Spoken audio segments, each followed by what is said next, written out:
State police are investigating a carjacking that turned deadly.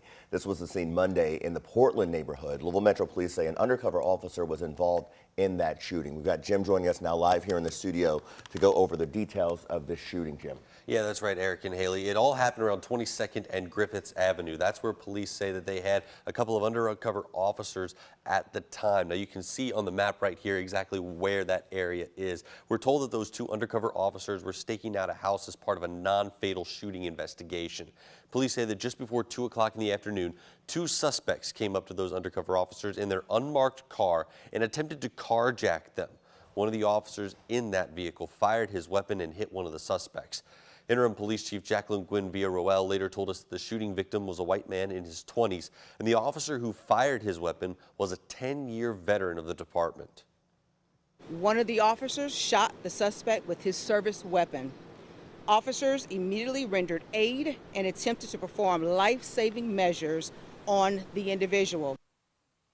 The suspect was taken to the hospital and he later died. Right now, Kentucky State Police are going to be overseeing that investigation, and that is standard protocol when there is an officer-involved shooting within a department. Now, I mentioned those undercover officers were staking out a house as part of a completely different investigation, and we learned after this shooting that they did, in fact, make an arrest in that case. I'll have more about that coming up in the next half hour. Eric, Haley? All right, Jim, thank you. Now to an update on some breaking news that we first brought to you on GMK yesterday involving a semi crashing into an ambulance downtown.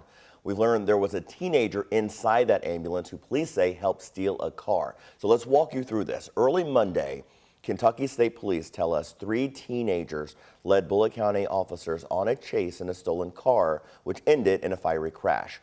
One of those teenagers was being rushed to a Louisville hospital in the back of an ambulance. Well, at 3:30, that ambulance was hit on East Chestnut Street in downtown Louisville by a semi that was coming off of the Brook Street exit of I-65.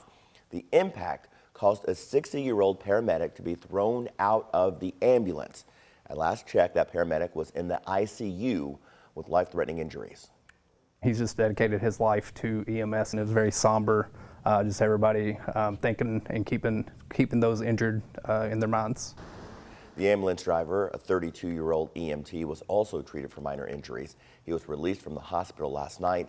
Details on the teenager involved in both crashes, including their name and condition, have not been released. Right now, a woman is still on the run. Jeffersonville police are trying to find the grandmother they say killed her granddaughter Friday night. Take a look at these pictures right here of Lisa Tesh. Police say surveillance video shows her running over a toddler at the Motel 6 just off I-65 and Eastern Boulevard. Police also released a photo of the car they believe she's driving. It's a white Chevy Trailblazer with Kentucky plates.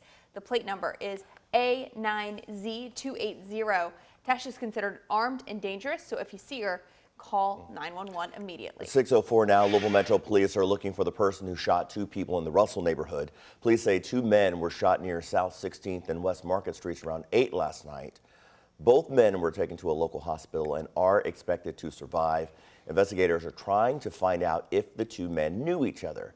If you have any information about this shooting, you're urged to call LMPD's anonymous tip line at 574 LMPD. We're learning more about a couple killed in a motorcycle crash in Newburgh on Friday. Michaela Logston, whose photos you're seeing right now, and Brandon Self died when police say they sped through a red light and hit an SUV.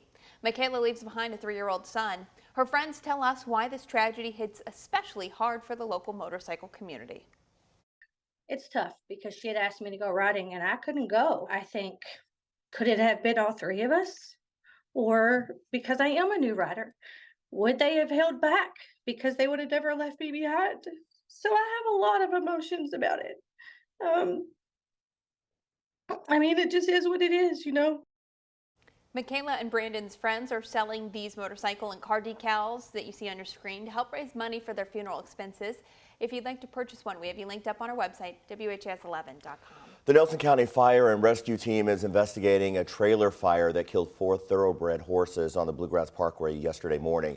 Employees for the hauling company told investigators they could only get 4 of the 8 horses off the trailer in time. The horses that died had an estimated value of $750,000.